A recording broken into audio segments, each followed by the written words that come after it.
Buenos días, amados hermanos. Dios continúe bendiciéndole una vez más. Dando gracias a Dios, amados hermanos, por la oportunidad que me da de compartir este mensaje con ustedes. Y gracias a nuestros pastores porque me lo conceden. Gloria a Dios. Esta mañana, amados hermanos, después de una agenda anual que ha hecho la iglesia, donde hemos estado llevando los mensajes de la palabra acerca de la cruz, que es lo que corresponde este mes.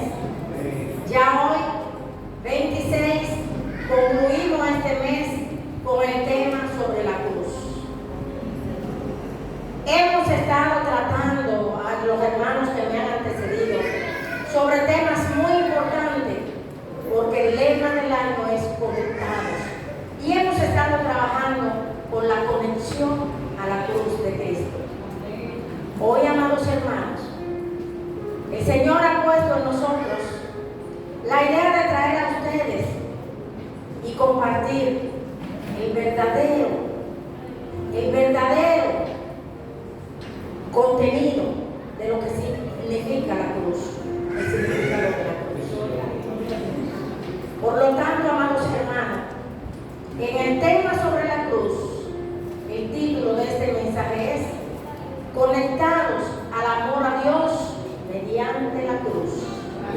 Conectados al amor de Dios mediante la cruz.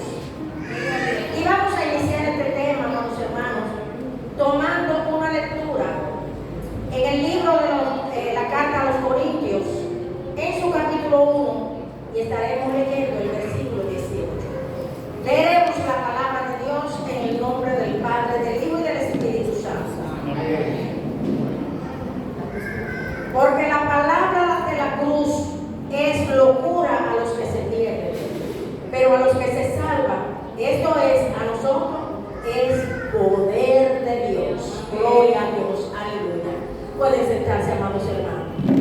Amado Dios y Padre, te damos gracias en este día por esta tu palabra de vida que nos has entregado hoy.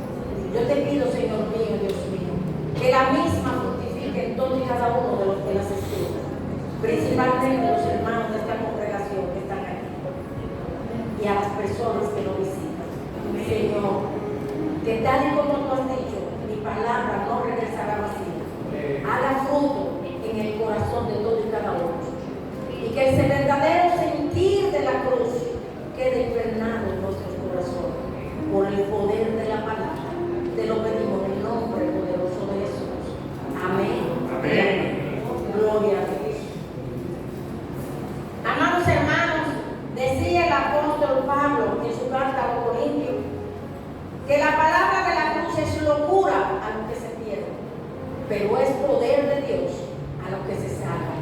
A ustedes los santos, a nosotros, hermanos, los que creemos en la salvación a través de Cristo Jesús. ¿En qué contexto se presenta esto? ¿Por qué Pablo dice es locura a los que se pierden? En la antigüedad, en la época de Jesús, imperaba la cultura greco-romana, porque el gobierno era romano, pero los romanos imitaron la cultura de los griegos, estaban helenizados. En la mente humana, en la cultura griega, en la cultura romana, no encajaba la idea de por qué los cristianos utilizaban como símbolo la cruz. Los cristianos vivieron una época de persecución, tanto cuando estaba Jesús, que fue lo que llevó a la crucifixión, como también a ellos por proclamar el Evangelio de Cristo al que fueron llamados, y que obedientemente lo hicieron, y que a sabiendas de los riesgos que tenían, porque Jesús se lo había dicho, ellos tenían la fuerza y el poder del Espíritu Santo, y aún con las persecuciones, ellos continuaban edificando y tratando de que llegara el Evangelio a todas las almas, como es nuestra misión hoy, para que alcanzaran salvación y vida eterna. Ellos se escondían en las catacumbas, huyendo a la persecución. Allí adoraban. Allí ellos hacían gráficos en las paredes, pintaban el arca de Noé, pintaban a Daniel en el foso de los leones, pintaban peces, pintaban algo, y entre ellos la cruz. La crucifixión existía como método de tortura en muchos lugares, en la India y otros países. Y en Roma, ya ustedes ven, era la forma de castigo, la forma más cruel. Los cristianos la simbolizaban en su catacumba, y cuando llegaban a la predicación, ellos tenían una palabra. Ellos predicaban al Cristo crucificado.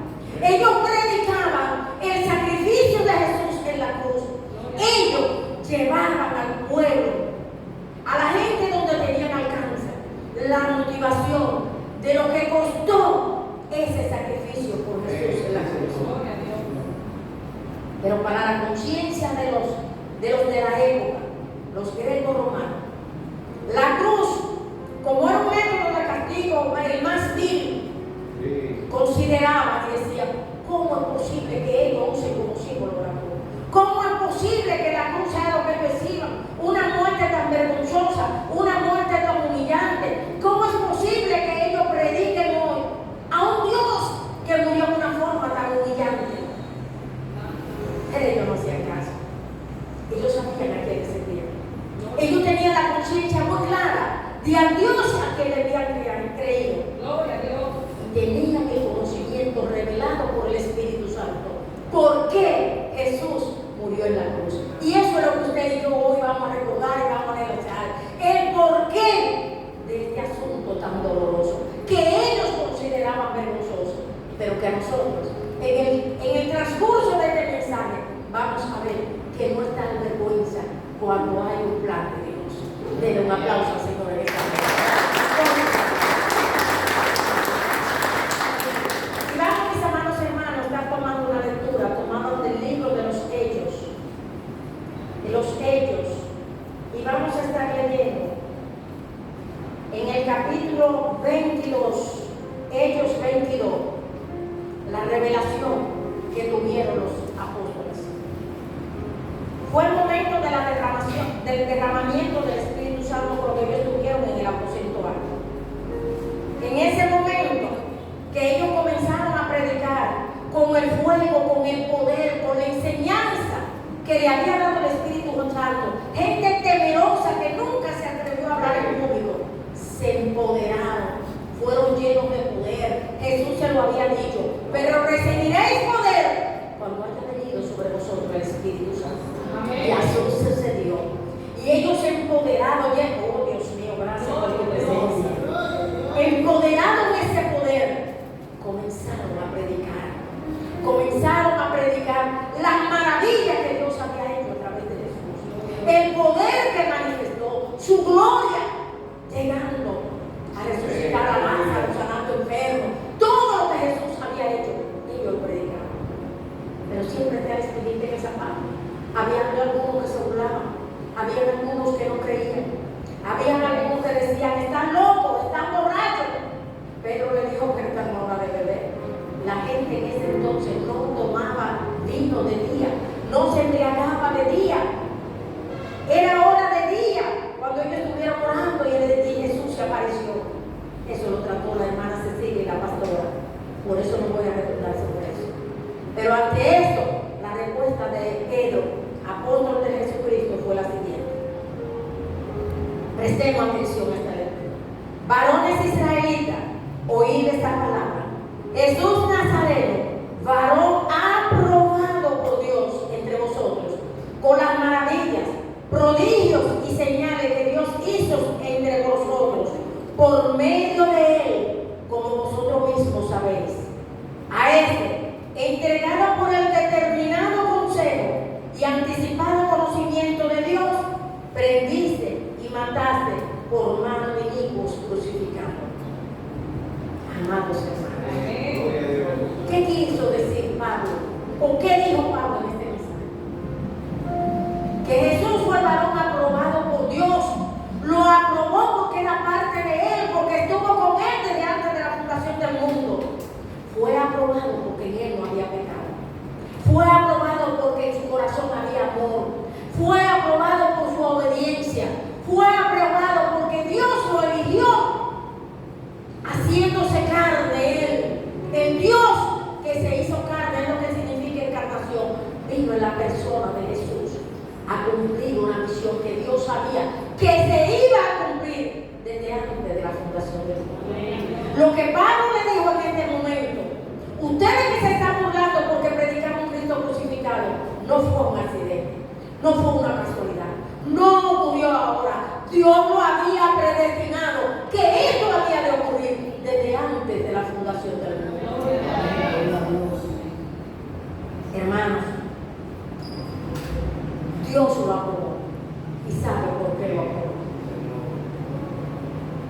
Estaba predestinado a eso. Jesús sabía que venía a eso. Jesús sabía que tenía que morir por la humanidad. Ellos recibieron conocimiento e inspiración a través del Espíritu Santo. Recordemos que toda la palabra de Dios es inspirada. Y los discípulos no fueron la excepción. Los apóstoles no fueron la excepción. Pero Pablo, el apóstol Pablo, quien inicia su ministerio 6 años después de la muerte de Jesús, Pablo no estuvo con Jesús, no convivió con él como los demás apóstoles. Pero Pablo fue escogido porque Dios sabía el tesón, la personalidad, lo intrépido, lo persistente, pero además la cultura y la enseñanza que él tenía.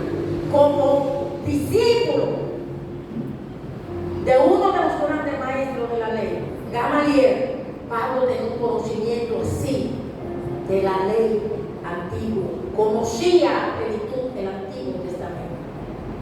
Él estuvo con los discípulos y estuvo trabajando en la obra, pero el Señor lo escogió para predicar a los que no habían nacido en Israel. Y Pablo se fue 3 años a Arabia estudiando la palabra en comunión con el Espíritu Santo, orando, orando, orando, y recibió revelación. Y en esa revelación Pablo pudo entender cuál es el asunto, qué pasó, el porqué de la crucifixión, el porqué a su hijo en una muerte tan cruel, en una muerte tan humillante. Y es lo que Pablo nos explica en el libro de Romanos, que vamos a ver ahora, amados hermanos, la explicación de qué ocurrió, qué pasó, por qué Dios, nuestro Dios, siendo santo, Él hizo esta justificación. ¿Por qué justificó y perdonó a gente que había cometido pecado? ¿Cómo lo hizo? ¿Cómo lo hizo el Señor? Porque no podemos hablar de la cruz de Cristo. No podemos hablar de que Cristo en la cruz perdonó el pecado de la humanidad sin antes saber el paso previo. ¿Cómo lo hizo Dios para perdonar? Esta fue la revelación que tuvo Pablo y que es la teología paulina. Vamos a prestar suma atención para que podamos entender lo que significa la justificación. Romanos 3, verso 22. Gracias por ayudarme. Romanos 3, 22. Dice: la justicia de Dios por medio de la fe en Jesucristo para todos los que creen en Él. O sea, Dios solamente justifica a los que creen en el Señor Jesucristo. Dice: porque no hay diferencia. 23. Por cuanto todos pecaron y están destituidos de la gloria de Dios. Esa era la ley que Dios había instituido en el Antiguo Testamento. Por cuanto todos pecaron, todos están destituidos de la gloria de Dios. El hombre, desde el pecado original y por su actitud pecaminosa, Dios ama al pecador, pero aborrece el pecado.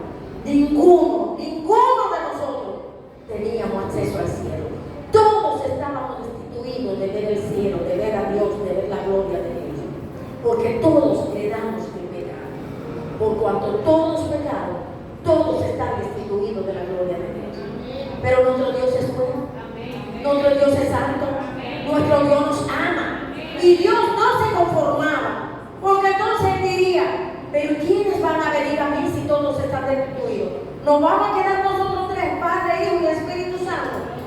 nos amó demasiado. Era lo que decía la adoración que hizo el pastor. Siendo justificados gratuitamente por su gracia, mediante la redención que es en Cristo Jesús. Y aquí está el acento. Siendo justificados gratuitamente por su gracia. Ninguno teníamos derecho a la justificación. ¿Qué significa la justificación? Esto que hizo Dios. La justificación significa que Dios, como Rey del universo, está en poder de quitar el pecado de una persona. Para que me entiendan, ¿qué hacen las madres cuando la policía le apresa un hijo y se lo encarcela? Él no era malo, él nunca robó, o sí, él era ladrón, pero él no era asesino. Mi hijo no es malo, mi hijo es bueno. ¿Lo justifica? No. Es madre porque lo ama, es padre y porque lo ama, sale la prensa cada día justificando. Pero ¿qué hacen las mujeres cuando aman a su esposo? Y la mamá, que somos siempre incluso, ese hombre es malo, deje ese hombre. Pues tú no ves que ese hombre está acabando contigo. Espera, sanarse el chicho. Él no es malo, no, él es rabioso, pero mire, él es bueno. Lo justifican ante su madre. ¿Por qué lo hacen? Por amor. Eso es la justificación que hizo el Padre con nosotros. Todos pecamos, pero Él tenía el poder de declararnos no culpables. Eso fue lo que Dios hizo.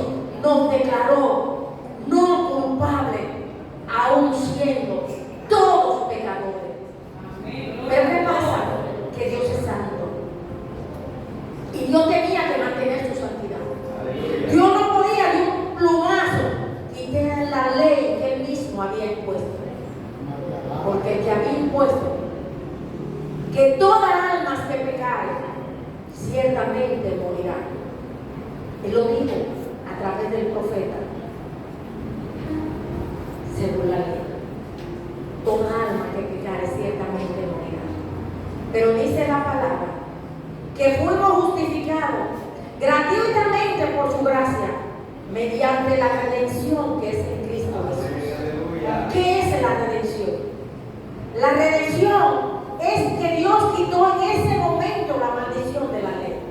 Porque la maldición de la ley establecía: todos son pecadores, todos están matados por ese pecado.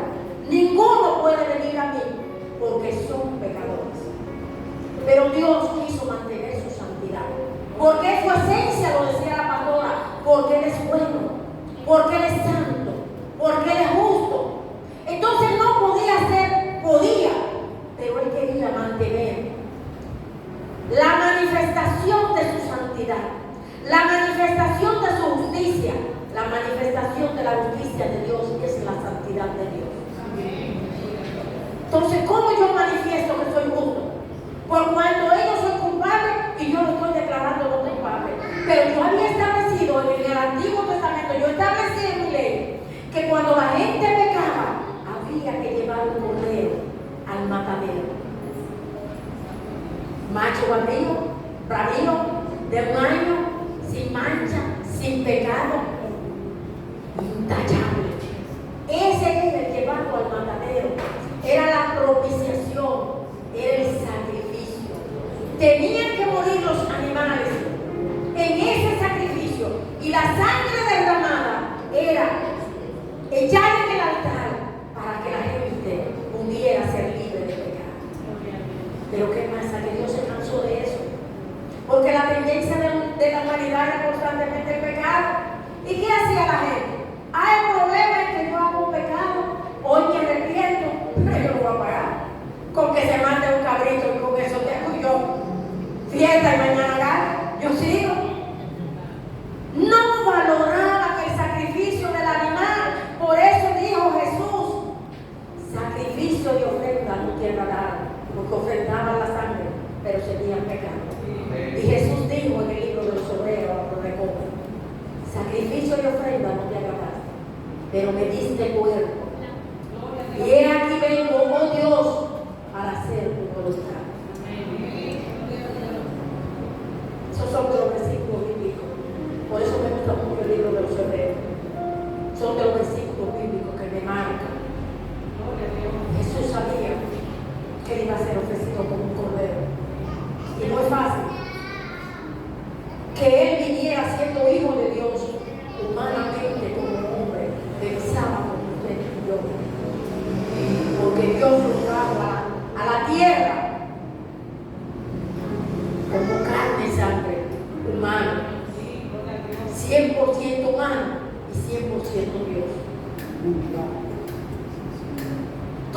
hizo Dios. Si yo establecí que el pecado se pagaba por una sangre derramada y no hay uno que califique para pagar, yo tengo que mandar a mi hijo, que es el único que es igual que yo, mi hijo, porque es parte de mí, a la tierra, para que su sangre derramada pueda quitar el pecado de toda la humanidad.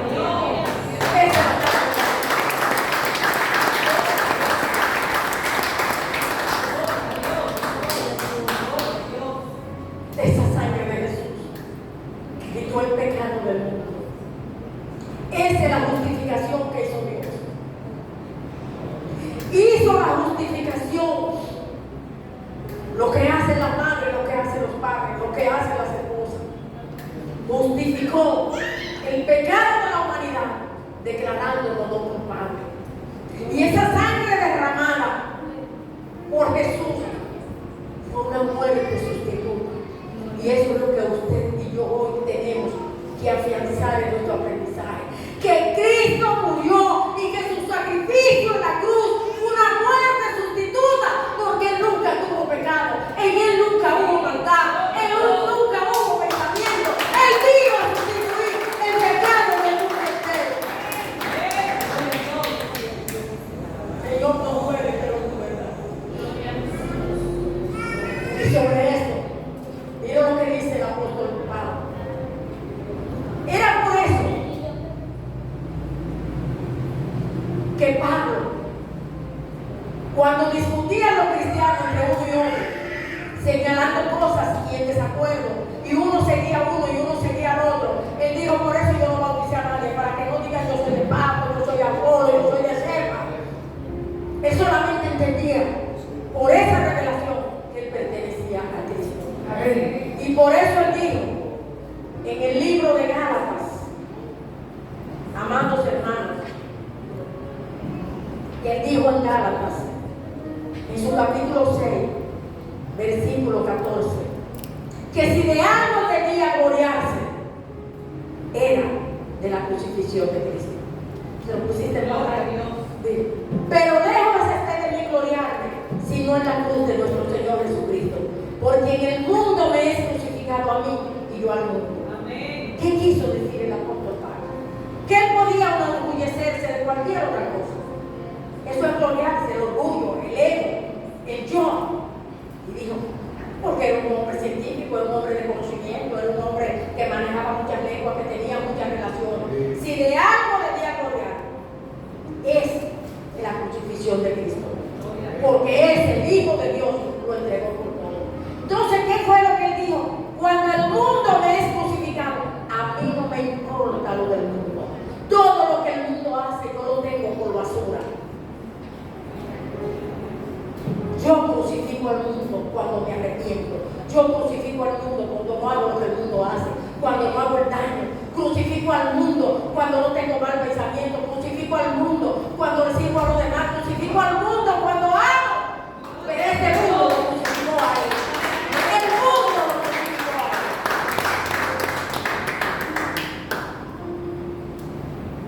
Amado,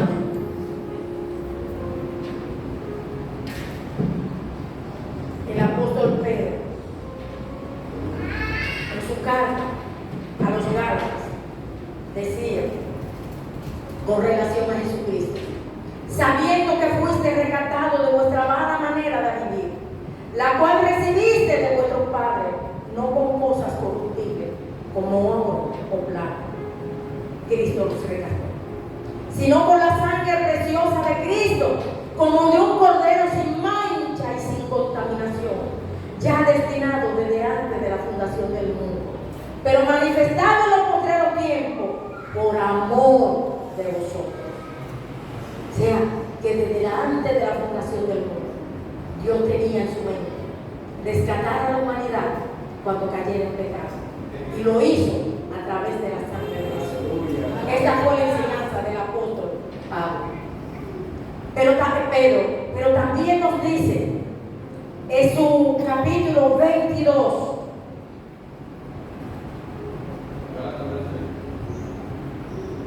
en el mismo Primera de Pedro, gloria a Dios, en el 22 al 24, Primera de Pedro. Yo estoy ingrata con ustedes, se la estoy poniendo difícil.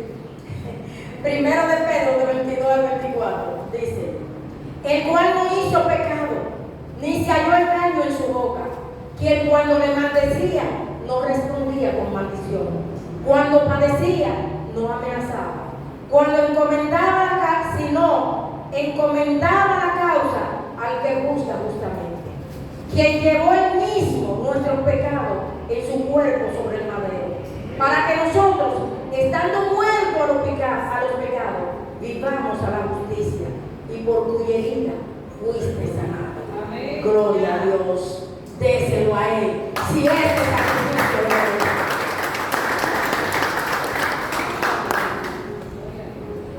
Amado, este es el significado de la cruz.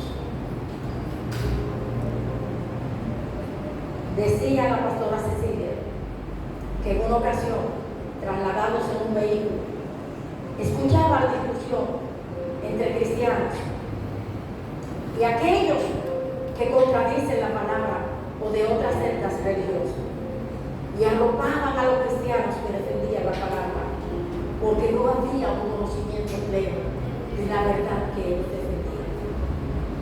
Y una de las cosas que he escuchado a gente que blasfema es burlarse de la cruz. Pero sí, lo mismo que decían los judíos que estaban ahí: si eres el hijo de Dios, bájate de la cruz. Si tú salvaste a otros, sálvate a ti mismo. Hermanos, hoy nosotros tenemos muy claro el significado de la cruz. La cruz es el máximo símbolo del cristianismo, porque el sacrificio de la cruz, del Cristo crucificado, fue una muerte sustituta. Y en la cruz hubo victoria, porque en ella el pecado del mundo, por la sangre de Jesús, fue quitado de la humanidad. Y si eso no es una victoria, dígame usted a mí, ¿qué es una victoria? Porque en ella la muerte se vencía. Porque si la ley decía que el hombre que pecaba ciertamente morirá, no estamos hablando de una muerte física, estamos hablando de la muerte espiritual. La muerte espiritual que impide que el hombre llegue a Dios. La muerte espiritual que nos condenaba para siempre. La atadura de no poder tener vida eterna. Y esa sí larga, no como la muerte que tenemos ahora, la muerte física, la muerte corporal. La muerte espiritual es lo que nos separa definitivamente de Dios. Hermano, Cristo hizo un sacrificio sustitutivo. Y la cruz nos demuestra el verdadero amor de Dios por la humanidad. Y manifestó su santidad, manifestó su amor por nosotros, por cuanto hizo la santificación, limpiándonos de todo pecado.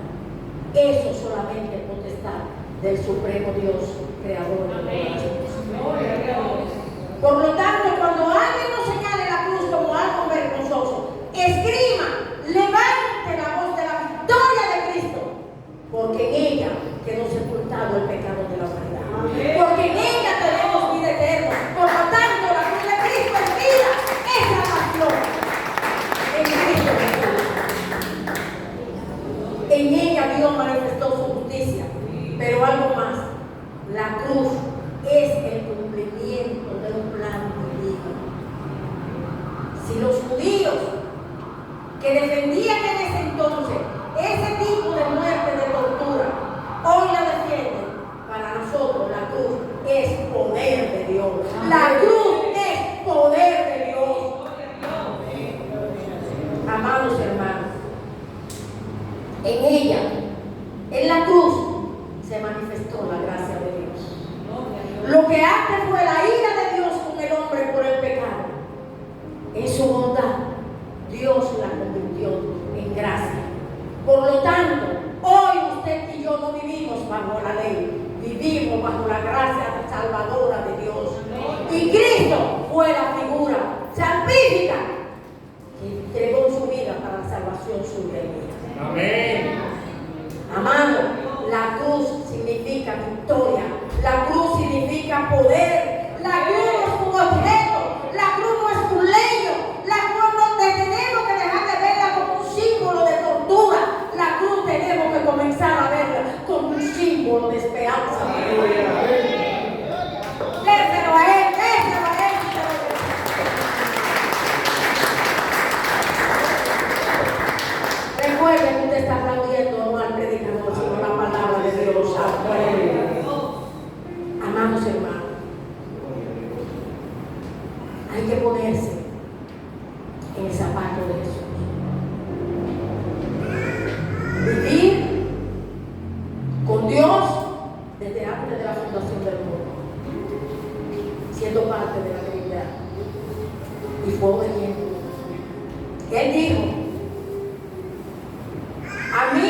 quitan la vida, yo la doy.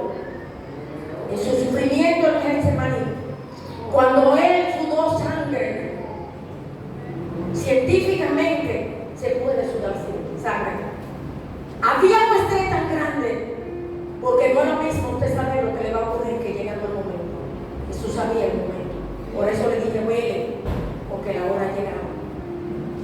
Y en ese momento él sufría. Y le dijo al Señor, si es posible, pasa de mí esta copa, este dolor, este sufrimiento, esta tortura. Y el ángel bajó a consolarle. Si Jesús hubiese querido y le dice, sácame de aquí, el ángel lo hace y la historia fuera otra. Pero Jesús sabía que vino a cumplir eso. Él sabía las horas de dolor. Porque esos latigazos no eran látigos que terminaban en una punta fina. En la punta había metal que desgarraba su carne. Por eso cuando él fue bajando de la cruz, su rostro no se conocía, estaba desfigurado. El método era torturar al prisionero antes de morir. El método era dolor y sufrimiento. Hay que amar mucho para vivir esa crucifixión. Cuando Jesús hizo el llamado que registra Mateo 16:24 y todos los demás, si alguno viene en pos de mí, niéguese a sí mismo, tome su cruz y sígame. Los discípulos sabían que no le esperaban flores. Él no le ofreció una vida holgada, una vida de reino. Él les enseñó que valía la pena luchar por la humanidad, que valía la pena sacrificarse por los demás, que valía la pena vivir en amor, y que la cruz que ellos llevarían les podría costar su vida, como pasó. Pero él le dijo algo más: el que pierda su vida por mí la hallará. Él se refería obviamente a la vida eterna. Amén. Tanto así que el apóstol Pedro murió crucificado. Y se dice, los historiadores bíblicos, que él pidió que no lo crucificaran con la cabeza para arriba como a Dios, porque él no merecía morir como murió Dios, que lo crucificaron con la cabeza para abajo.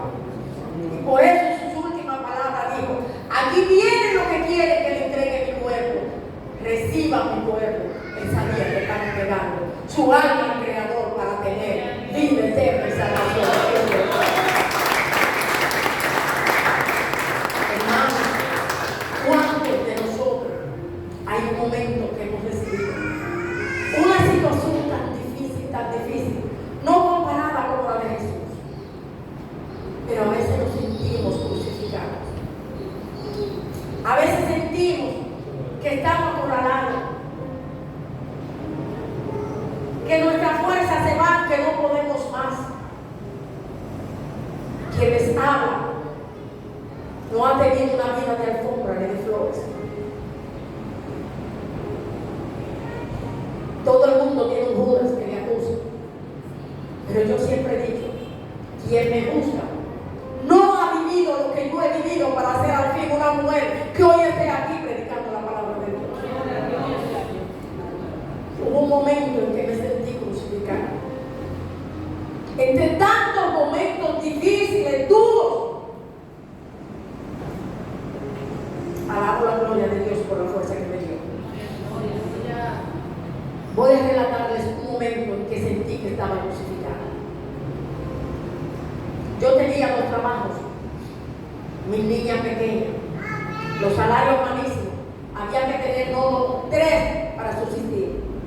Y yo tenía no solamente mi hogar a cargo, mi pastora lo sabe, porque qué de mi vida lo sabe, qué no le he contado a Dios. Y venía un ciclón, amados hermanos, y mis hijos estaban pequeños. La casa era segura, era una segunda, pues pensaban que la segunda el viento se siente más. Y las noticias decían que el ciclón venía y que iba a arrasar Santo Domingo. Era como el año 96, algo así. Era inminente que entrara por Boca Chica y que luego Santo Domingo. ¿Qué distancia casa estamos de Boca Chica. Se esperaba un fuerte ciclón que arrasaba. Ante esta noticia, mi amada hermana que cuida a mis hijos, que cuidó a mis hijos, hasta que crecieron, y en que enamo por locura, me dijo: tú no pasas un ciclón aquí. Mira a ver lo que vas a hacer, porque yo no resisto un ciclón, no me quedo con la gente. Pero la casa no me quedo, resuelve. Una puerta que se me cierra. Me llama el médico que me va a hacer, era una doctora, el servicio en Boca Chica. Mira, yo te hago los servicios por paga, los pagaba porque eran servicios de 24 horas. Yo tenía que dormir con mis hijas. No me arriesgaba que en la noche no tuviera. Cada vez que podía pagar los servicios, yo los pagaba. Hoy no te puedo hacer el servicio porque viene un ciclón. Me anunciaron que viene justamente a entrar por Boca Chica. Una clínica segura, pero yo tengo que asegurar mi familia, me dijo. Vamos, Señor, te amo. Me llama a que hace el servicio y lo mira. Mira, tú sabes que hay un ciclón. Yo lo siento, pero yo no puedo hacer el servicio. Yo estaba en tanta gracia que justamente cuando venía el ciclón coincidió que yo estaba de servicio en las dos partes. Ustedes saben por lo que significa en un hospital abandonar un servicio. Cuando usted no caiga preso, por lo mínimo pierde los dos trabajos. Pero usted entra, usted no sabe cuándo sale, porque a veces las condiciones climatológicas no permitan que usted pueda entrar a la casa. Y si su relevo no llega, usted no puede salir de ahí como la guardia. Y lo primero que hace esa república es que manda un memorándum cuanto a eso. Dios mío, se cerró una puerta. Dios mío, se cerró la otra. Pero yo dependo de mi trabajo. De mi trabajo, entre comillas. Es la fuerza del sustento. ¿Quién me dijo que yo dependía de mi trabajo? Se me olvidó en esa angustia que dependía del Dios soberano, del que depende usted y yo. Ese Dios que le suple a usted, ese Dios que me suple a mí, ese Dios que le sustenta, ese Dios que me sustenta. Me sentí así, me sentí crucificada. ¡Qué tormento! Cuando usted era suspendida de un trabajo, la malicia humana decía: la nómina se fue. Tan pronto te suspendían, que tú hubieras trabajado 28 días, tú no cobrabas ese mes porque yo te estaba suspendido y este cheque que enviaba a Contraloría para que lo rehagan otra vez hasta que te cansaba y nunca llegaba. O sea, ahí mismo usted dejaba de producir. Y yo no ahorraba, no había para dónde ahorrar. Era cobrar y resolver. Dios mío, Dios mío. ¿En qué encrucijada se encuentra a tu hija? Dios mío, pero ¿cómo es posible? Mis hijas están de por medio. Esto no amerita discusión. Yo tengo que proteger a mis niñas, pero perderme con trabajo. Dios mío, ¿qué tú vas a hacer conmigo? Que el papá de mis hijos me haga una llamada. Esa llamada que no espera. Mire, recogí el puntito al callado de ella que hoy y que lo sabe, con la ropita, por si él llamaba a decirle: ven y busca a las niñas. Una llamada que no llegó. Y él estaba en el país. Él estaba a pocos kilómetros de ella, pero no llegó. Me llené de rencor, me llené de odio, me llené de veneno, de todo lo que un ser humano puede sentir. Yo estaba en una encrucijada. Pero ¿sabe qué? Hoy el Señor te dice: yo nunca te he dejado solo. Hoy el Señor te dice:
Hubo un momento que me fui al baño, era cómodo, grande, hermoso ese baño, y ahí me postré y decía lo mismo que dije a Jesús: Dios mío, ¿por qué me has abandonado? Si crecí huérfana, si no tuve apoyo, si no tengo un esposo,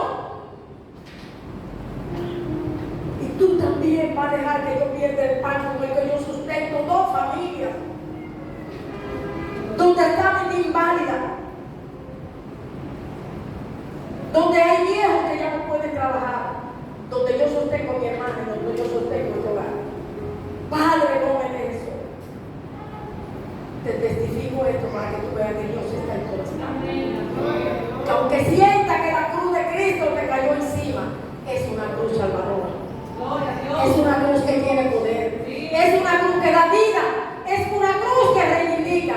Y es una cruz que te salva.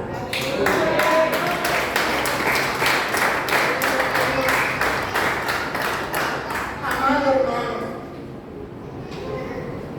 la cruz significó la solución al problema del pecado de la humanidad. Fue la victoria de Jesús porque ofreció la justificación. Y fue el lugar, la cruz, el lugar donde la deuda del pecado fue pagada. Amén. Por eso hoy yo quiero decirte que ante esta reflexión, ante este conocimiento que tú tienes del significado de la cruz, ante esta verdad bíblica, ¿cuál es tu respuesta para Dios? ¿Qué tú le dices a Dios después de ese amor que te mostró que te tiene? Después de ese amor porque Él entregó a su Hijo porque te ama. ¿Qué respuesta tú tienes para Dios? Lo mínimo que podemos hacer es tener un arrepentimiento de pecado. Pero no del pecado que yo cometo diario, no de que no le pagué la aguacatera, de que no le pagué al colmadero, de que murmuré a fulano, de que le guardé el rencor. No. Dios quiere hoy otro tipo de respuesta. Él quiere hoy otro arrepentimiento. Él quiere que nos arrepentamos de no haber tenido una comunión con Él. Él quiere que tengamos un arrepentimiento de no haber entregado nuestra vida a Él. Él quiere que tengamos un arrepentimiento de no vivir en comunión directa con Él, en oración, de conocerlo, de saber de Él. Ese es el arrepentimiento que nos llama hoy. Y Él quiere que le pidamos perdón por eso. Jesús quiere que tú pidas perdón, pero no es que no se cuente con Él. Jesús quiere que tú aceptes que esa cruz, que para el mundo es humillación, para ti significó tu salvación. Que su sangre derramada por ti y por mí tiene poder. Él quiere que a cualquier persona que los visita y que todavía hoy no haya aceptado a Jesús como Salvador, sabiendo que Jesús tuvo una muerte sustituta y sabiendo que Dios nos ofrece salvación y vida eterna con la condición de nuestra fe en Jesucristo. Que usted puede creer y amar a Dios, que usted puede creer y amar a Jesús, pero si usted no tiene fe en Jesús, no tiene acceso a esa salvación. Es una salvación condicionada a la fe en Cristo Jesús. Hermanos, es tiempo para la obra. Él nos dijo: tome su cruz y sígueme. Y Él quiere que en esta enseñanza nosotros aprendamos lo que Él nos enseñó y que relata esa misma carta de Pedro en los capítulos 3, en los versículos 8 y 9. Él quiere que vivamos en amor. Que la enseñanza de Jesús es amar a tu prójimo como a ti mismo. Segundo y más importante mandamiento. Él no quiere que devolvamos mal por mal. Él quiere que al que no hace un mal le devolvamos por un bien. Que al que nos maldice lo bendigamos. Él quiere que oremos por los demás. Él quiere que seamos compasivos. Él nos pide que seamos misericordiosos. Él nos pide que vivamos en amor. Él nos pide que vivamos en fidelidad a Dios, en fidelidad a Él, en fidelidad con los demás. Él no quiere que formemos parte de reuniones donde se maldiga, donde se murmura, donde se diga cosas raras. Él te ofrece hoy